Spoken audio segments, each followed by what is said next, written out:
Dr. Sarah Chen stood at the Quantum Observatory's main console, her hands trembling as she processed the data streaming across her screens.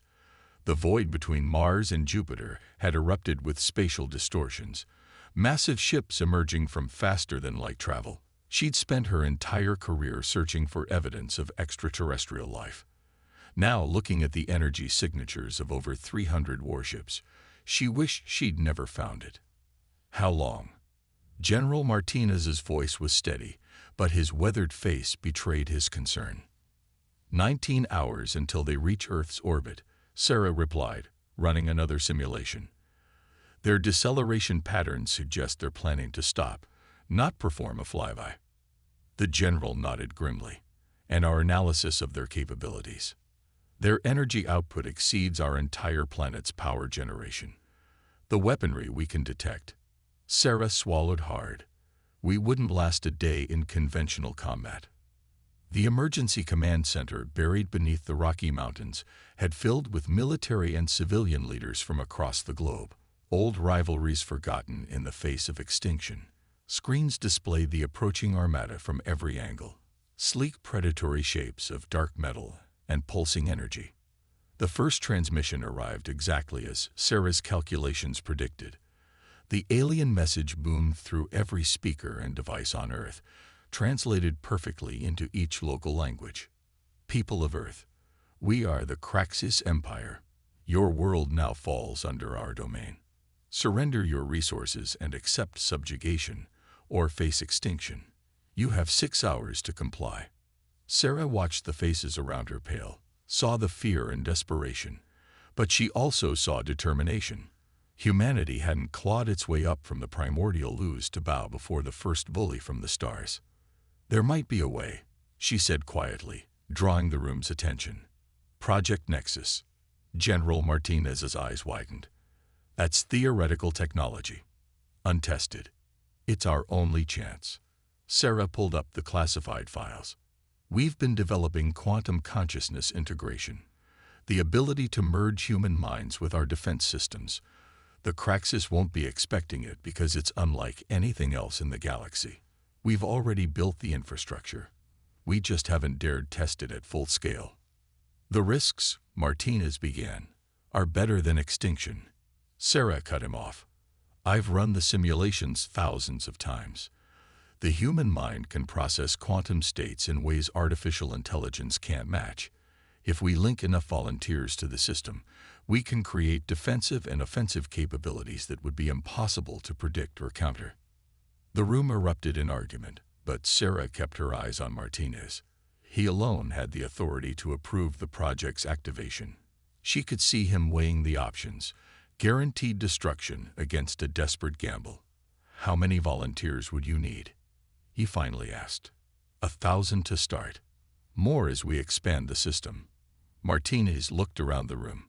I'll be the first to volunteer. Who's with me? Hands raised across the command center. Sarah felt a surge of pride in her species. Faced with overwhelming odds, they chose to fight, to innovate, to take a leap into the unknown. Get it done, Martinez ordered. How long to bring the system online? Sarah was already accessing the activation protocols. 4 hours to full integration. We'll be cutting it close. Then we better not waste any time. The next few hours passed in a blur of activity. Around the world, quantum integration chambers were brought online. Volunteers were screened and prepared. Soldiers, pilots, scientists, and civilians alike. Sarah worked frantically to calibrate the system, knowing that one mistake could destroy the minds of everyone connected to it. As the deadline approached, Sarah stood before her own integration chamber. She'd designed the system. She would be among the first to test it. The neural interface felt cold against her skull as technicians made the final adjustments. Integration commencing, the computer announced. Quantum consciousness merge in 3, 2, 1. Sarah's world exploded into impossible colors and sensations. Her mind expanded, connecting with hundreds of others through quantum fields that defied conventional physics. She could feel Earth's defensive systems as extensions of her own body. Satellites became new eyes, weapon platforms new limbs. Through the quantum network, she felt the other volunteers adjusting to their expanded consciousness. Fear gave way to wonder, then determination. They were no longer merely human. They had become something new, a hybrid of organic consciousness and quantum technology that the universe had never seen before. Above them, the Kraxis fleet approached, supreme in their confidence. They had conquered 1,000 worlds with their advanced technology, but they had never faced a species that could turn consciousness itself into a weapon. In the space between moments, between the firing of synapses and the collapse of quantum waves, humanity prepared its response. The Kraxis Empire was about to learn why you should never corner a species that had survived ice ages, asteroids, plagues, and its own destructive tendencies. Earth's response would be transmitted soon, but it wouldn't be surrender. It would be a demonstration of humanity's greatest strength, the ability to adapt, to innovate, and to surpass its own limitations. The war for Earth was about to begin, and humanity had just changed the rules of engagement. Last edited 5 minutes ago. The Kraxis fleet's first volley lit up Earth's atmosphere like artificial dawn. Their energy weapons were designed to shatter planetary defenses within minutes. Instead, the beams encountered something unprecedented. Through the quantum network, Sarah felt rather than saw the attacks coming. Her consciousness, merged with thousands of others, moved faster than physical sensors could register. The defensive grid responded not to computer calculations, but to human intuition operating at quantum speeds. Energy shields flickered into existence microseconds before impact, their patterns shifting chaotically in ways no algorithm could predict. The Kraxis weapons dispersed harmlessly against defenses that seemed to anticipate their every move. Admiral Vexkar of the Kraxis Empire watched in disbelief as his first strike failed. Impossible, he hissed through sharp teeth. Their technological level is centuries behind ours. These defenses shouldn't exist. His tactical officer, a veteran of dozens of conquests, studied the sensor readings with growing concern. Sir, we're detecting unusual quantum fluctuations throughout their defense grid. The patterns, they're organic, almost like. Like what? Like brain waves, but operating at impossible speeds. Vexkar's compound eyes narrowed. In 3 centuries of expansion, the Kraxis Empire had never encountered anything like this. Their superiority was based on predictability, knowing that less advanced species would respond in calculable ways to superior technology. But Earth's defenses moved with organic randomness, while maintaining perfect coordination. Their counterattacks didn't follow any known tactical doctrine. Instead of targeting obvious weak points, Earth's weapons struck at seemingly random locations that somehow always proved devastatingly effective. Within the quantum network, Sarah guided these attacks alongside thousands of other linked minds. The integration was deepening, allowing them to process information in entirely new ways. They could see patterns in the Kraxis fleet's movements that would be invisible to conventional analysis. They're running their shields on a rotating frequency, Sarah communicated through the quantum link. But the rotation isn't random. It's based on their cultural mathematics. Their entire civilization counts in base 16. The collective consciousness absorbed this insight instantly. Without need for orders or coordination, Earth's weapons automatically adjusted, striking at precise moments when the Kraxis shields shifted between frequencies. Vexkar watched in horror as his supposedly impenetrable defenses were bypassed with surgical precision. How are they doing this? Where are their command centers? The tactical officer's voice shook. Sir, we can't locate their command structure. Their entire defense grid appears to be operating as a single organism. On Earth, General Martinez monitored the battle from the quantum integration chamber. His consciousness merged with the network provided strategic oversight while maintaining his individual perspective. He felt Sarah's presence nearby in the quantum space, her brilliant mind helping coordinate the complex interactions between human consciousness and military hardware. Their fleet is adapting. Martins projected through the network. They're trying to analyze our patterns. Sarah's response rippled through the quantum field. They're looking for patterns that don't exist. You can't predict human consciousness with algorithms. The Kraxus fleet's formation shifted, attempting new attack vectors. Their weapons fire became more erratic, trying to find holes in Earth's seemingly prescient defenses. But every move they made was anticipated not by computers, but by thousands of linked human minds operating with quantum speed and clarity. Vexkar slammed his clawed hand against his command console, launched the viral attack. Penetrate their computer systems. Kraxus cyber warfare pods deployed, releasing the most sophisticated digital weapons in known space. They had overcome the defenses of countless civilizations, but as they approached Earth's systems, they encountered something unprecedented. There were no computers to hack, no AI to corrupt. Instead, they faced the raw power of human consciousness operating at quantum speeds. The viral attacks dissolved harmlessly against defenses that operated on principles the Kraxus couldn't begin to comprehend. Through the quantum network, Sarah felt a shift in the collective consciousness. The linked minds were learning, evolving, discovering capabilities that even she hadn't predicted. They weren't just defending Earth anymore. They were beginning to reach out, to touch the Kraxus systems with tendrils of quantum-enhanced thought. Their technology is vulnerable, she projected to the network. They rely entirely on predictable mathematical processes. They have no defense against consciousness itself. The discovery rippled through the linked minds. Humanity's greatest weapon wasn't their technology. It was their ability to think in ways that machines couldn't predict. The quantum network simply allowed them to apply that unpredictability at unprecedented speeds.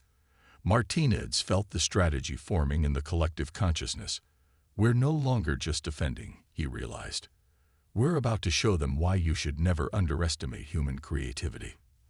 The Kraxus Empire had come expecting to find primitive defenders relying on inferior technology. Instead, they faced something their extensive conquest protocols had never accounted for: humanity's unique ability to transcend their own limitations and fight in ways that defied conventional logic. As the battle entered its second phase, Earth's defenders prepared to demonstrate just how dangerous human ingenuity could become when enhanced by quantum mechanics.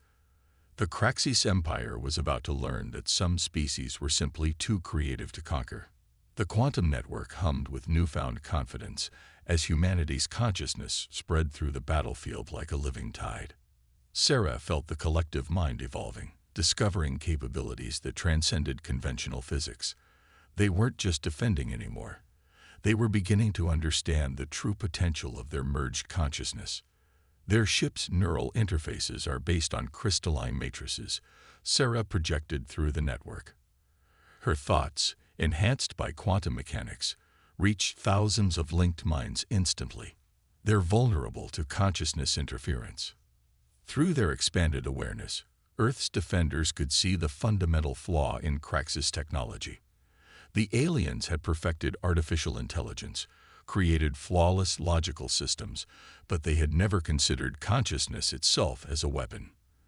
Their neural interfaces, designed to connect crews to their ships, had no defenses against the raw power of human thought. Admiral Vexkar felt the first attack as a whisper in his mind. The neural link connecting him to his flagship flickered, filled with alien sensations. Around him, his crew clutched their heads as human consciousness seeped through their supposedly impenetrable mental barriers. Disconnect from the neural network, he commanded, his voice hoarse with fear. But it was too late. The quantum-enhanced human minds had found their way in, and they brought with them something the Kraxus had never experienced: chaos, creativity, and the boundless imagination of the human spirit. Through the compromised neural interfaces, the Kraxus crews experienced fragments of human memory and emotion. They felt Earth's oceans during storm seasons, tasted foods their biology couldn't process, experienced music that defied their mathematical understanding of sound. Their orderly minds reeled against the assault of human creativity and passion. We're not just fighting their technology, Martins projected through the network. We're showing them who we are, what humanity really means. The effect on the Craxus fleet was devastating. Ships began to drift out of formation as their crews struggled against the flood of human consciousness. Weapons failed to fire as gunners lost their connection to targeting systems. The perfect military precision of the Craxus Empire dissolved into confusion. Sarah directed the next phase of the attack, guiding the collective consciousness toward the Craxus command and control systems. Their entire military operates on absolute certainty, she communicated. Show them how uncertain the universe really is. Through the quantum network, humanity projected its greatest strengths: adaptability, creativity, and the ability to thrive in chaos. The Craxus, evolved for order and hierarchy, found their minds overwhelmed by human unpredictability. Vexkar watched in horror as his fleet's formation collapsed. How? He demanded. How are they doing this? We mapped every quantum signature, predicted every possible defense. His tactical officer, fighting against the invasion of human consciousness, struggled to respond. They're not following any logical pattern. Every mind thinks differently, can't predict, can't counter. The quantum network pulsed with victory as humanity pressed their advantage. Ships that had conquered 1,000 worlds now drifted helplessly, their crews unable to maintain neural connections without being overwhelmed by human consciousness. But in the midst of triumph, Sarah sensed something dark stirring in the Craxus command ships. They're preparing something, she warned through the network. Something desperate. Martinez focused his awareness, analyzing the energy patterns building within the alien fleet. They're powering up their dimensional drives, all of them at once. The energy discharge would tear space-time, Sarah realized. They'd rather risk destroying themselves than admit defeat. The quantum network buzzed with rapid calculation as thousands of minds worked to counter this new threat. They had seconds to prevent the Craxus from initiating a catastrophic reaction that could rip apart the fabric of space around Earth. Through their merged consciousness, humanity faced its greatest test. They had proven they could fight back against superior technology. But could they prevent the Craxus from taking Earth with them in one final desperate act? Sarah felt the solution forming in the collective mind, not from any one person, but from the merged creativity of thousands. We can use their own dimensional technology against them, she projected, not to destroy, but to contain. The quantum network surged with understanding and purpose. As the Craxus drives began their devastating sequence, humanity prepared to demonstrate that even in victory, they could show mercy. The next few moments would determine not just Earth's survival, but what kind of galactic-powered humanity would become. Time seemed to stretch in the quantum realm as humanity faced the Craxus' desperate gambit. The alien fleet's dimensional drives screamed toward critical mass, their combined power threatening to tear a hole in reality itself. But through the network, Sarah felt no panic from the linked minds, only fierce determination and rapid innovation. We can create a quantum containment field, she projected through the network. Use their own consciousness against them. Their fear, their desperation. It's making their neural interfaces unstable. Martinez's mind merged with the collective strategy. We don't need to destroy them. We just need to show them something they've never seen before. Mercy from a species they thought inferior. The quantum network pulsed with coordinated action. Thousands of human minds reached out through the compromised Craxus neural interfaces, not to attack, but to contain and redirect. They turned the aliens' own dimensional energy inward, creating a cascade of quantum effects that the Craxus had never imagined possible. Admiral Vexkar watched in disbelief as his fleet's desperate final attack transformed into something else entirely. The dimensional energies, instead of rupturing spacetime, began forming complex patterns that his sensors couldn't interpret. What is this? He demanded. What are they doing to us? Through the neural interface, he felt the answer, not in words, but in pure consciousness. The humans were showing him visions of Earth's history, not of wars and conquests, but of innovation and survival. He saw how they had faced extinction dozens of times, not through superior technology, but through cooperation and creativity. The quantum containment field solidified around the Craxus fleet, powered by the very energy they had intended to use for destruction. But it wasn't a prison. It was a bridge. Through it, humanity began sharing more than just military strength. They shared their art, their music, their dreams of space exploration. Their empire is built on fear, Sarah realized, the insight spreading through the network. Show them there's another way. The linked human minds reached deeper into the Craxus neural network, past their military protocols and into their cultural memory. They found a species that had once been explorers, scientists, dreamers, before fear and the drive for survival had turned them into conquerors. Vexcar felt his own neural interface shifting, showing him impossible things. He saw Earth's oceans teeming with life, felt the wind over mountains his species had never climbed, experienced the joy of human discovery and innovation. How, he whispered, how can they be so chaotic, yet so united? Through the quantum field, humanity's answer resonated, because we never forgot how to dream. The containment field pulsed with shared consciousness as more Craxus crews began to understand. Their dimensional drives, designed for destruction, were being transformed into conduits for communication and understanding. The very technology they had meant to use as a weapon became a tool for something unprecedented, genuine contact between two vastly different species. But not all of the Craxus accepted this revelation. Several ships, commanded by the most hardened veterans of their empire, fought against the quantum connection.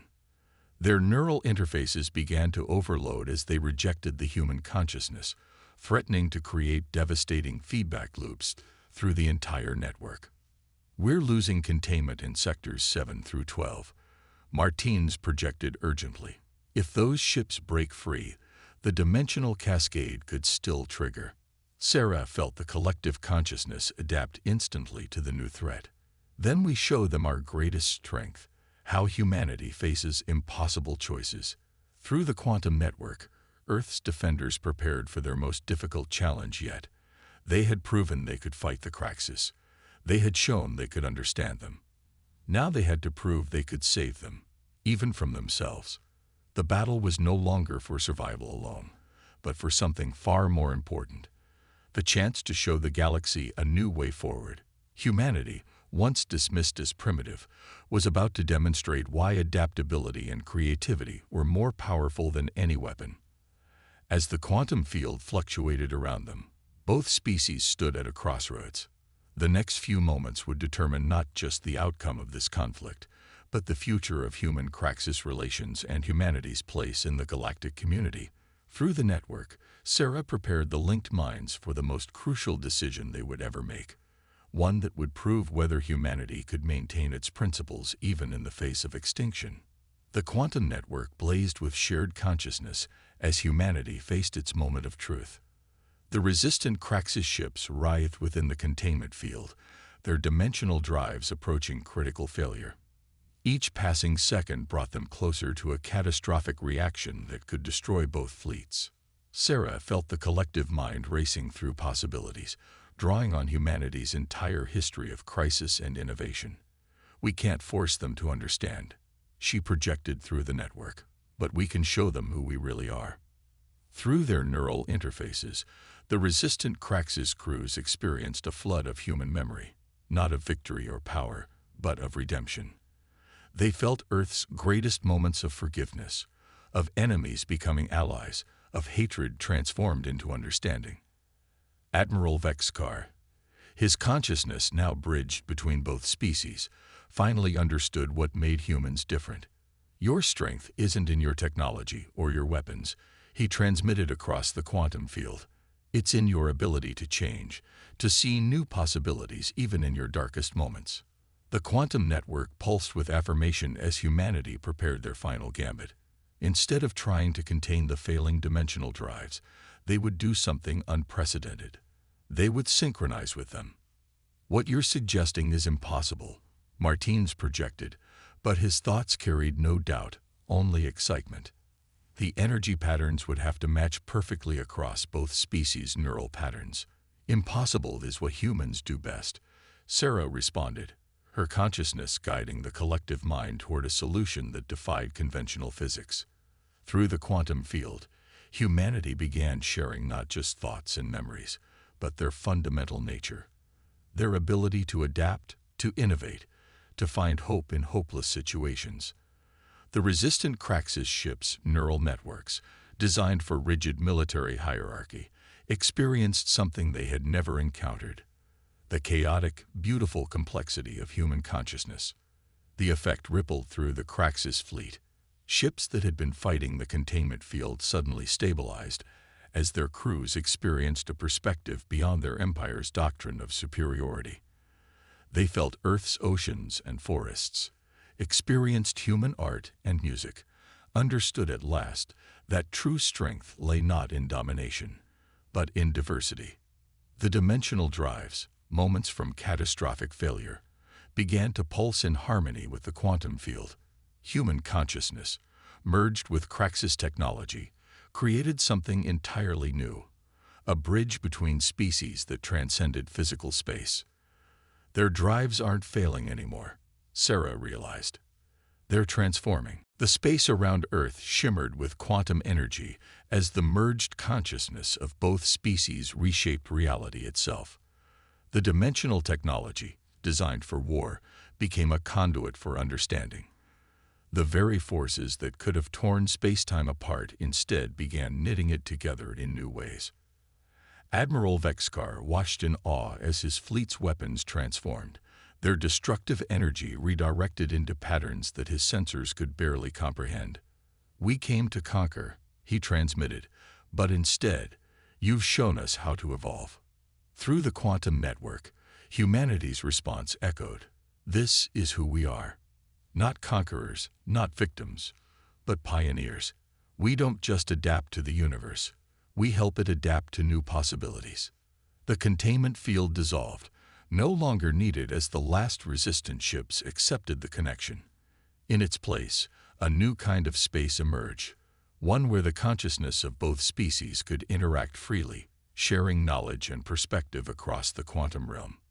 Sarah felt the change rippling through the network as the merged consciousness stabilized. They had done more than prevent a war. They had created something unprecedented in the galaxy's history. A way for different species to truly understand each other, not through translation or diplomacy, but through shared experience. General Martinez, his mind still linked to the network, projected a thought that resonated through both fleets. "This is just the beginning, isn't it?" The quantum field pulsed with affirmation.